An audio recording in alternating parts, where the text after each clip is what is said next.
আচ্ছা দেখো যে যশোর বোর্ডের একটা প্রশ্ন 24-এ এসেছে।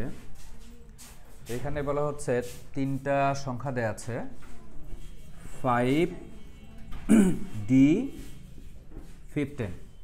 তো যেহেতু ডি দেয়া আছে তার মানে এই সংখ্যাটা অবশ্যই কি হেক্সাডেসিমাল। তো হেক্সাডেসিমাল সংখ্যা বলছে এর পরের সংখ্যা কত।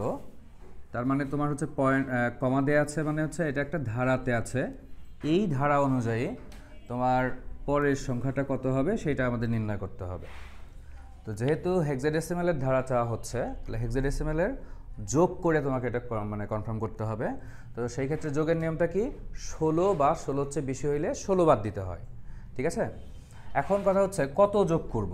এটার জন্য তুমি প্রথমে যদি এই দুটো দেখো, এটা দেওয়া আছে হচ্ছে 5 আর ডির মান কত 13। তার মানে কি 5-এর সাথে কত যোগ করলে 13 হবে 8, ঠিক আছে। আবার 8-এর সাথে ডি 13-র সাথে যদি তোমার 8 যোগ করো তাহলে পাওয়া যাবে কত 15। অর্থাৎ তুমি সবসময় প্রথমটা দিয়ে কি করবা, এর অন্তরটা বের করবা, মানে ডিফারেন্সটা কত।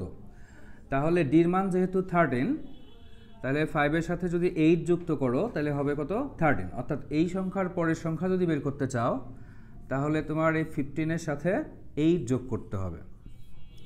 আচ্ছা, যোগটা অবশ্যই হেক্সাডেসিমাল অনুযায়ী আমরা করব।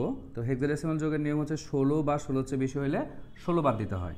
তো এখানে 8 5 13, 13 যেহেতু 16 হচ্ছে ছোট একটি সংখ্যা তাহলে তুমি সরাসরি 13 লিখবা। তো 13 রিপ্লেস হেক্সাডেসিমালে লেখা হয় ডি। ওকে, এখানে আমরা বাদ দেই নাই, তাহলে এই 1টা সরাসরি এখানে নিয়ে আসবা।